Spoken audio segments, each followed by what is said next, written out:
It happened only a couple of years ago, in a small, quiet town called Ravenhill. There was this one house that everyone knew about, a place that had been abandoned for at least 2 decades.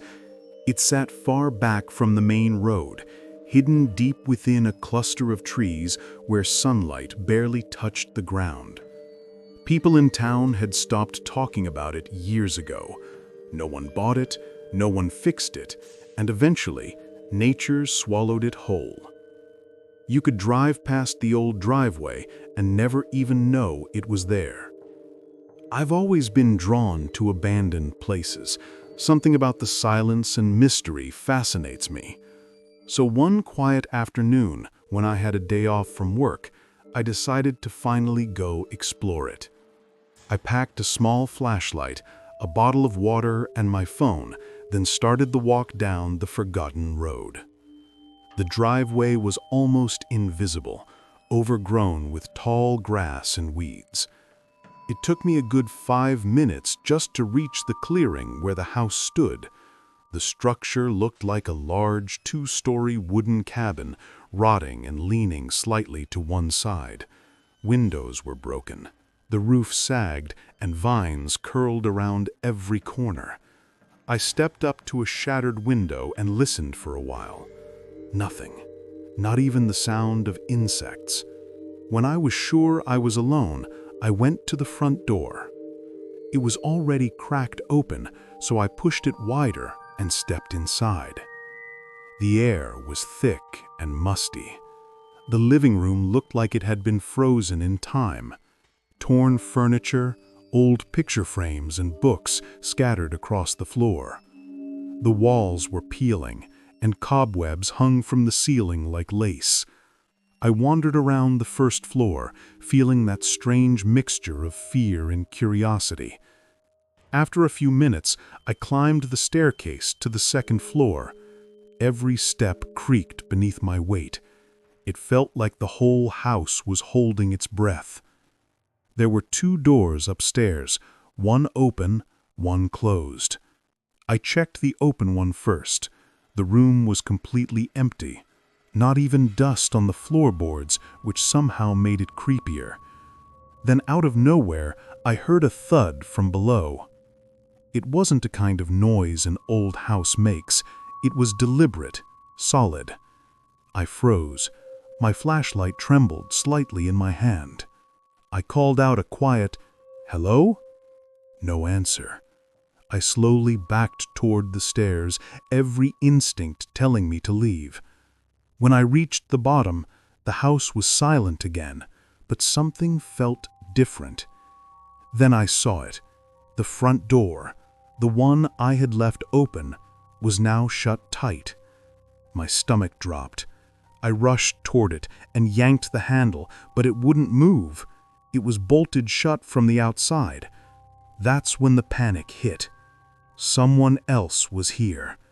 I turned toward the window and ran. Without hesitation, I climbed through the broken glass and dropped to the ground outside. I sprinted into the woods, turning off my flashlight and keeping low. My breathing was loud in my ears, and I could feel my pulse hammering in my neck. After a minute, I saw flashing red and blue lights ahead. Police cars. They were slowly driving through the tall grass toward the old house. I hid behind a tree and watched them go by. They didn't see me, but deep down, I knew. They weren't there for me. I waited until they disappeared behind the trees, then ran home and locked my doors. In the following weeks, I tried to find out what had happened, why the police were there, if anyone was caught, if there was even a report, but nothing was ever mentioned in the news or by anyone in town. Whatever was going on in that house, whoever had locked that door, I think I was seconds away from finding out the hard way.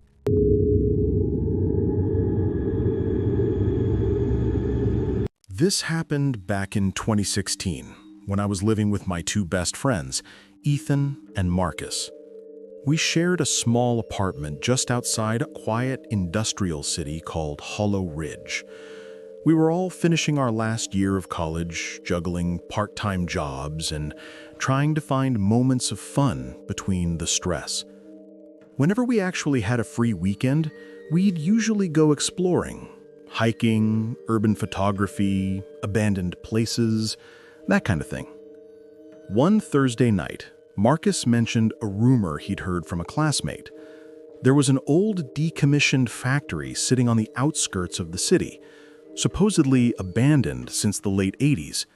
His friend said it was massive, rusted, and creepy, but not dangerous. That was all it took for us. We decided we'd check it out the next night. So on Friday around 9 p.m., we packed a couple of flashlights, hoodies, and water bottles, then piled into Ethan's car. The drive was long and silent. Once we left the city limits, the streetlights disappeared. The air outside turned cold and heavy, and the only sounds were our tires humming against the cracked road. Using satellite view on Google Maps, we found it, a long, rectangular shadow in the middle of nowhere. No address, no sign, just a name tag that said Hollow Ridge Manufacturing Co. We parked near an abandoned gas station about a block away and walked the rest of the distance. When the factory came into view, all three of us stopped walking. It was huge, the kind of massive skeletal structure that looked like it shouldn't still be standing. The outer walls were rusted metal, and the tall windows were either shattered or blacked out with grime. A chain-link fence surrounded the property, topped with coiled barbed wire, but someone had cut through it in several places. We slipped through one of those gaps and approached the front door. It was slightly open, swaying gently in the wind. The inside was completely dark. Our flashlights flickered over huge machines, conveyor belts, and hanging pipes. The air was thick with the smell of rust and old oil. It was silent, too silent. We stayed close together at first, just exploring the main area. There were graffiti tags, broken ladders, old tools still sitting on the floor. Eventually, curiosity got the better of me, and I drifted toward a long hallway on the right side of the building. I turned back to make sure one of the guys was nearby. I saw what looked like Ethan's flashlight glinting behind one of the machines, so I figured I wasn't alone. The hallway led into another room. The metal door was half open, so I pushed it with my foot and stepped inside. The door creaked loudly before closing behind me on its own. This room had a large conveyor belt stretching through the middle and a narrow catwalk hanging from the ceiling. The sound of the wind rattling the loose panels echoed faintly. Then I heard it. Footsteps. Coming from the hallway I'd just entered through. I smiled nervously and called out, "Marcus? Ethan?" No answer. The footsteps grew louder, steady, slow. I turned toward the door, raising my flashlight just as it pushed open slightly, but there was no one there. Just darkness. A moment later, a faint crunch came from behind me. I spun around. Standing about 6 feet away was a man, tall, gaunt, filthy. His hair hung in greasy strands across his face, and his eyes looked empty, unfocused. His clothes were shredded, like he'd been living out here for years. He stared at me for less than a second before he charged. I stumbled back, slammed the door shut, and sprinted down the hallway. His footsteps thundered behind me, erratic, frantic. "Go! Go! Go!" I screamed as I saw Ethan and Marcus running toward me from the main floor. The three of us bolted through the main entrance, through the hole in the fence, and didn't stop running until we were halfway back to the car. When we finally caught our breath, I told them everything. Ethan said he thought he saw movement on the catwalk above me just before I screamed. We never went back. A few weeks later, the city announced that the factory was being demolished. The reason? Someone had been found living inside. No name, no records, just a vagrant who refused to leave. They never released any photos, no confirmation, nothing. But the part that haunts me most, that man didn't look like someone who was just living there. He looked like someone who'd been waiting.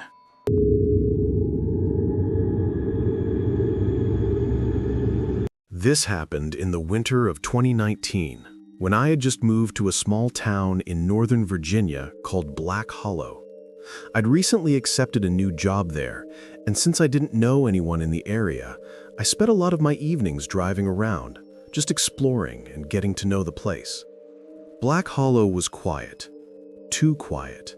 It had that kind of old town stillness where every building looked like it had a story you didn't really want to hear. One night, after finishing a late shift, I decided to take a different route home, a long road that wound through the woods. The GPS showed that it would reconnect with the main highway after about 15 minutes. The road was narrow and empty, surrounded by thick trees. My headlights cut through the fog, and for a while it was peaceful until I noticed something strange. There were lights deeper in the woods, faint and flickering, like candles. Curious, I slowed down and spotted what looked like a stone building just off the road. Tall, broken, half covered in vines. At first I thought it was an old barn, but as I got closer, I realized it was a church. The front door was hanging crooked, the stained glass windows shattered, and the bell tower had collapsed halfway. There was a wooden sign near the entrance, so worn down I could barely read it, but I made out the words, St. Brigham's Chapel. The place looked abandoned for decades, but those lights inside were still glowing. I should have just driven away. But something about it pulled me in. Maybe curiosity, maybe the need to prove to myself that it wasn't as creepy as it looked. So I parked the car on the shoulder, grabbed my phone light, and stepped into the cold. The forest was silent.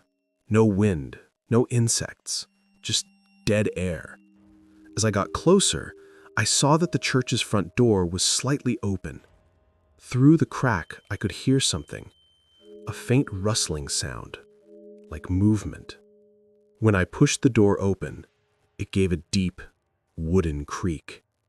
The inside was dark, except for a few candles burning near the altar. They looked fresh. Wax was still dripping down their sides. My stomach dropped. I called out softly, "Hello? Anyone here?" No answer. The air smelled like mildew and burnt wax. Pews were knocked over, hymn books scattered, and the ceiling above was split open, showing the moonlight. Then behind me, I heard a faint click. I turned around, but there was no one there, just the door swinging slightly in the wind. I tried to calm myself, told my brain it was just an animal or maybe leftover wax popping from the heat. I walked further in, shining my light around. That's when I saw them. Footprints. Fresh, in the dust-covered floor. And not one set, there were several. Some led toward the altar, and some circled around behind it. I took a few steps closer, and that's when I heard something from behind the altar. Whispering. It wasn't English. It was low, rhythmic, like chanting. Every instinct in my body screamed at me to leave. I turned toward the door, but before I could take a step, the whispering stopped. The candles flickered, and then one by one, they started to go out.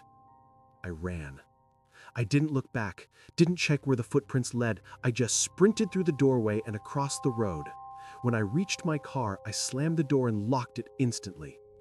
As I started the engine, I glanced in the rearview mirror, and for just a second, I saw a figure standing in the doorway of the church. Tall, motionless, dressed in black, watching.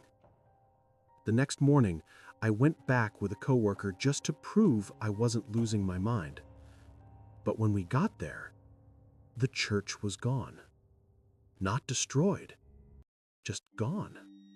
The space where it stood was empty, covered in frost and overgrown vines. I still drive that road sometimes when I can't sleep. And every once in a while, when the fog gets thick enough, I swear I can see those faint candlelights in the woods again.